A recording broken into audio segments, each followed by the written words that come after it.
to part 2 of Couch Potato Diary today. My name is Peter Klein. Thank you very much for tuning in today. This one is all about the wild world of professional wrestling that just refuses to slow down. After some big news over the weekend, we get more of it today as the WWE cuts the cord and heads to Netflix. We'll be talking about that, as well as Monday Night Raw, the go-home show, heading towards the Royal Rumble. As always, thank you so much for tuning in. If you are listening in podcast form, remember to leave a review and subscribe to the channel. If you're watching, thank you. Like this video and subscribe to the channel as well. Leave a comment, too, if you don't mind. You can find me on social media, Twitter, Instagram, and TikTok. I'm at Primetime Klein, twitch.tv/PrimetimePK, and you can email this show, couchpotatodiary@yahoo.com. All right, let's get right into what has been a wild, again, 24 hours in the world of professional wrestling.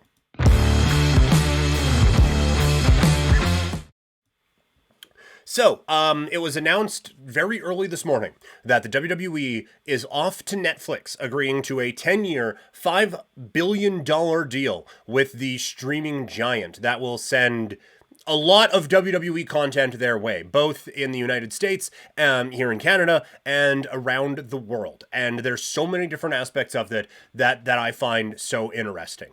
So for people here in Canada, it's going to be a bit different than people in the States. In the States, it's just Raw. I believe. It might be Raw and NXT, but I'm pretty sure it's just Raw that is heading to Netflix. In Canada, it's everything. The WWE Network on Sportsnet is going to be no more. That deal was up at the end of the year, according to John Pollock of Post Wrestling. So now everything is on Netflix. Raw, SmackDown, NXT, premium live events, the documentaries, all of it, all on Netflix. This is such an interesting idea for...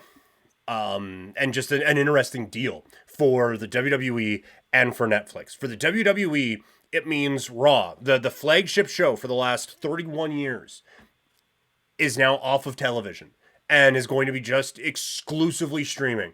And that itself, I think, is so fascinating. They keep their over-the-air property, with SmackDown staying on USA Network, and also quarterly specials for the WWE on NBC.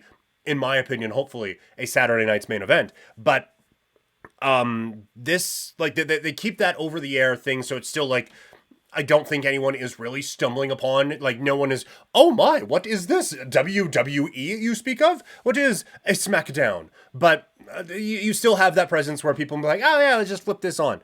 But moving to a streaming site is...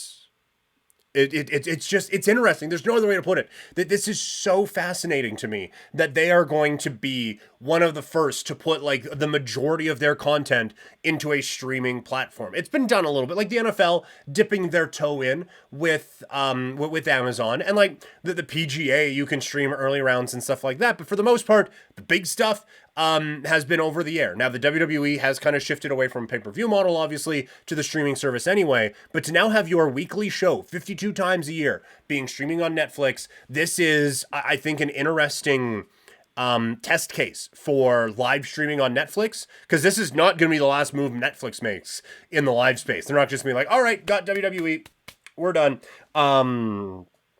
This is going to be a move that I think signifies a change in direction now for Netflix, and is a change in direction for the WWE as well. I think that this is going to be interesting. And look, for the WWE, like, the WWE Network was pretty ahead of its time at that point. Like, they were one of the first to really jump in on something like that. Other networks had streaming services, but it was just, whatever. And then UFC announces theirs not too far after, but WWE goes hard into the streaming service world, and it had some hiccups, much like I think this Netflix deal will have some hiccups as well. Netflix has not had a perfect track record of streaming things live. They're going to need to get that figured out, because the wrestling community can be a little unforgiving, I would suggest. But I just like this deal a lot. And I think it's going to be so fascinating to see how it kind of all plays out. But I do think it raises the profile of WWE as they look to kind of legitimize things a little bit now. It's not going to be long, and it is neck and neck right now, that more people have Netflix than cable subscriptions. And so WWE, I think, is going to be at the forefront of all of that. And now, like, it's so fun to see that this kind of thing shake out. Like I was really excited when the WWE went to Fox with SmackDown, and that hasn't like led to a whole. It has shifted things creatively for the WWE, where SmackDown kind of became the main show, right? Like Roman Reigns and the Bloodline feud played out on SmackDown instead of on Monday Night Raw. That would have been a Raw story for sure 5 years ago. So now, how does this change things? Where like is Raw going to be the flagship show again with SmackDown being over on USA Network? What does this mean for the length of Raw? Netflix, no show before it, no show after it. That don't matter at all. So you can go 4 hours if you want. You can go an hour and a half. Not going to affect the thing at all. So I wonder how that affects that as well. But I just think that for the WWE, this is just a way to elevate things even more.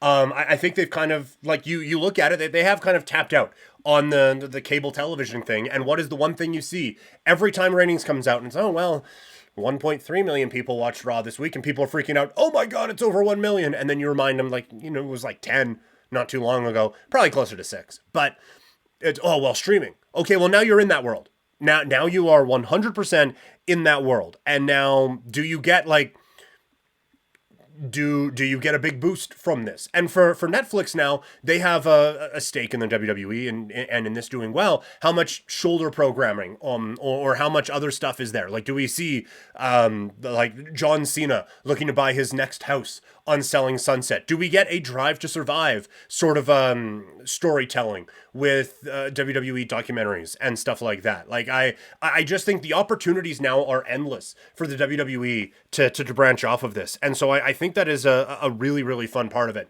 For Canadians here, I honestly think it's a win. And I know I've done more stuff with the Sportsnet brand lately here with 960. I think Sportsnet really dropped the ball with the WWE network here in Canada.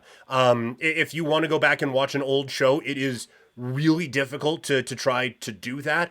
Sportsnet, like as recently as 2 Royal Rumbles ago, I had streaming issues getting the Royal Rumble to work. It felt like a thing that they could put on their streaming service, but they didn't really have to put a whole lot of work into it. And I think to do this right, you do have to put a lot of work into it, and Netflix has the capability of doing that. And so I think the opportunity to have the full library over on Netflix is really intriguing. I think having all of the shows still be in one place is really interesting and really exciting. Because like we here in Canada, we go to TSN, basically TSN Plus for all of our AEW, and now we just go to Netflix for all of our WWE. So it makes life really, really easy. But I think Netflix is probably going to do a better job with this streaming service than Sportsnet was doing. And it's interesting for what it means for Netflix now. Like there had been some talk about them being involved in Formula One discussions. There's been some talk about them they live streamed a golf event. They've apparently been in on NFL discussions, but they've kind of been and maybe Netflix will get into it too. Now this puts them, not to use the wrestling term of the head of the table, but this puts them at the big kids table for this. And it's not, oh, well, now they have WWE. Well, now we respect them. It's not that. It's just now they have shown they're willing to put $5 billion into a live streaming service and everything that means after it. So I think now with the NBA rights being negotiated right now, they become a player in that. I think it would behoove networks like the or leagues like the NHL, MLS, and all of them to get involved with Netflix as well. So I think it kind of changes the sports streaming landscape, or at least has the potential to change the sports streaming landscape. I wonder if it kind of ups the timeline for an Amazon a little bit, or it ups the timeline a little bit for like an HBO Max, or here in Canada, a Crave, for Apple Plus. They had a really good deal with MLS, and they have a pretty good deal with Major League Baseball as well. Does this kind of speed up their timeline a little bit more? So I think that this is such a fun first step into the live streaming world for Netflix. And obviously I do. Like, it ties directly to me. I love this stuff, as you can kind of see in the background there. So I think this is a whole lot of fun. And for the WWE, like there's a lot of talk now, like, does Raw stay to Monday night? And they have said for now, Raw stays on Monday, but they are not tied to anything. And like the advantage of being on Monday night for USA is like, the Law and Order reruns or whatever airs on USA, those get absolutely annihilated by Monday Night Football and by the national championship game in college and by in college football and basketball and those sorts of things. But Raw has, at least now it's dwindled, but Raw has a devoted audience that will watch it every week. Netflix doesn't really care when they're watching it, quite frankly. And so I'm sure like they're putting $5 billion into this. They would like people to get it, but it doesn't have to be on Monday to counteract a loss of audience that you would otherwise have just to try to salvage a number. That they can put it wherever and whenever. And so going Monday against the NFL, honestly, doesn't make a whole lot of sense, especially with what ESPN has been doing in making Monday Night Football more of a priority with the National Football League and things like that. So does Raw move for Monday?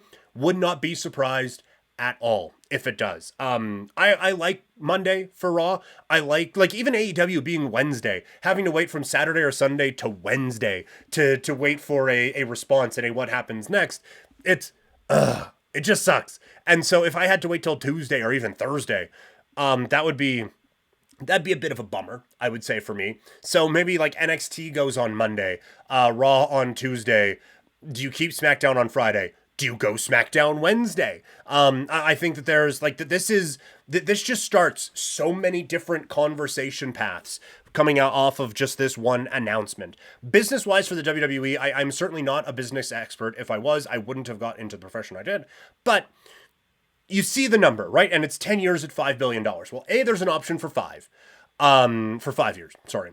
There's also an option for 20. So big gap in what that could be. But $5 billion is a lot of money. But that would have been a significant, relatively significant raise for the domestic, the US rights. But now when you're lumping in Canada and the UK, and I don't believe India is a part of this one, which will make that deal so huge for them. But you're lumping in all these international ones as well. It's really not that big of an increase for them financially. So I wonder if there is another revenue stream that we are not thinking of with this group, or something along those lines. Like the streaming, the network rights are coming up in a little bit. They're going to get probably a lot from that. So that will be, I think, kind of fascinating to see how that all plays out as well. But this is, it's so much fun. For the rest of the wrestling world, because AEW's rights are also coming up, it does take something away. Not that I think a lot of people thought AEW and Netflix were a marriage, but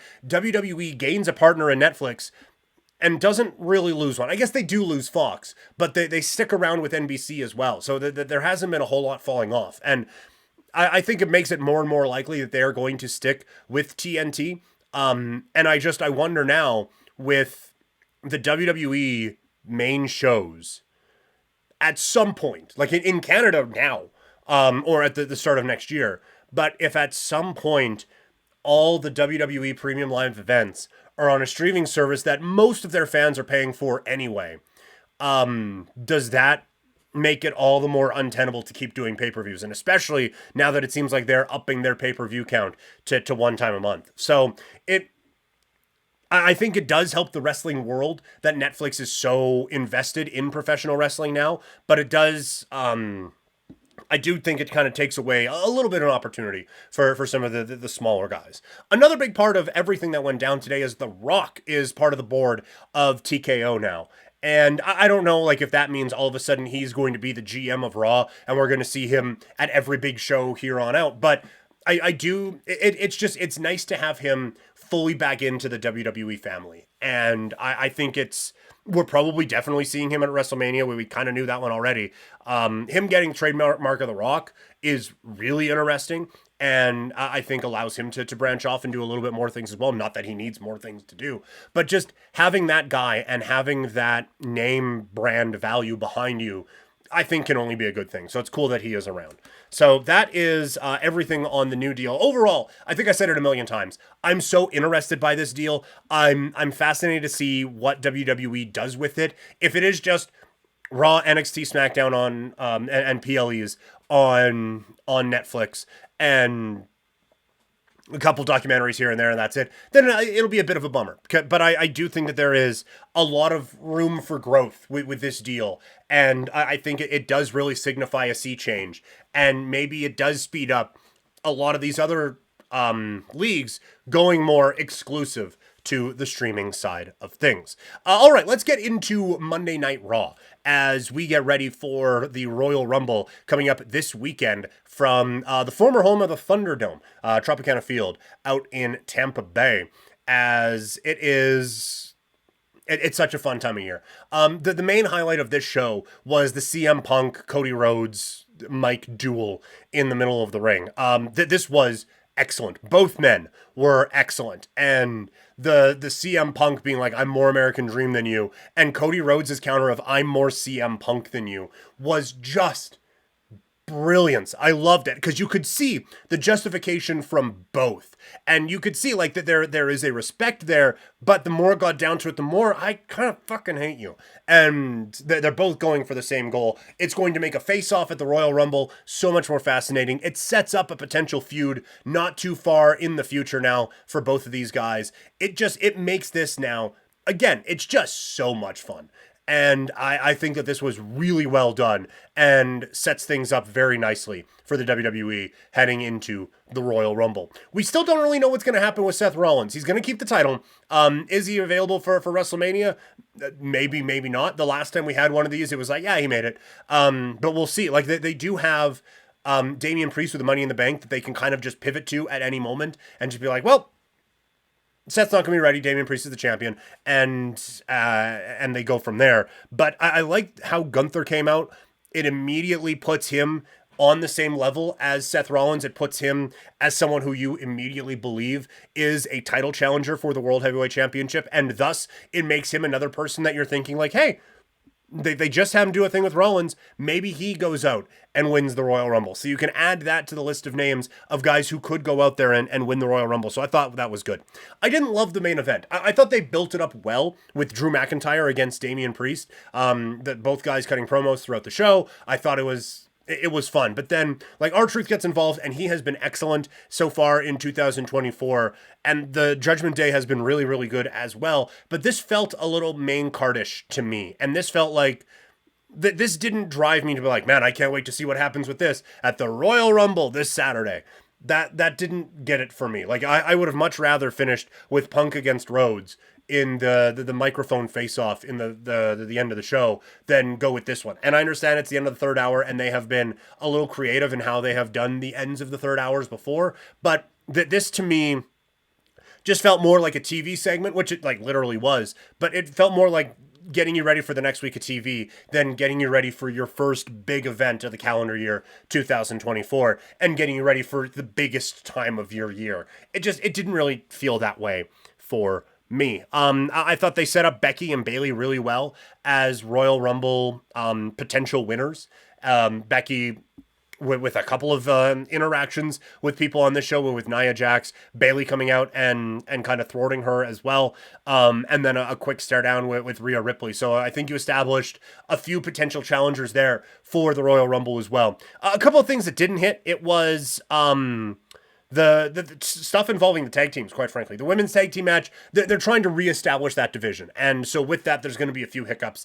I'm interested to see how the Kabuki Warriors do coming up this this Friday, with Asuka and Kairi taking on the tag team champions. So we'll see how that goes. But they are looking to build things up a little bit. The one that was really like was that crowd went silent when DIY came out.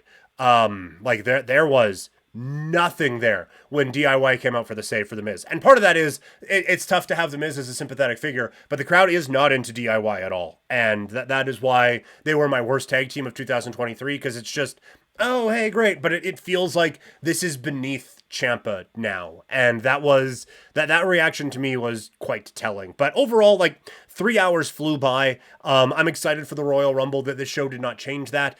May have amplified it a little bit. And you're excited for the stuff in the lead up too. Like, this is very Triple H NXT, where there's only so much room on the main shows for some of these things, so things have to pivot. Gunther against Kofi Kingston for the Intercontinental title next Monday. Women's tag team titles coming up on Friday. Like this is a really good job of having like your big tentpole event, but also being able to surround it with things that feel a bit more important as well. And so you're bringing momentum into that show, and you're able to carry a lot of momentum out of that show, even with people who weren't involved in it. So it keeps things going and keeps everyone feeling important. All right, that's going to do it for this show today. Thank you all so much for tuning in. If you wanted a bit more sports talk, that was on part 1 of the show from today. That is up wherever this is now. You can find me on social media, Twitter, Instagram, and TikTok. I'm at Primetime Klein, twitch.tv/primetimepk, and you can email this show, couchpotatodiary@yahoo.com. Thank you all so much for tuning in. We'll be back tomorrow. Talk to you then. I'm out.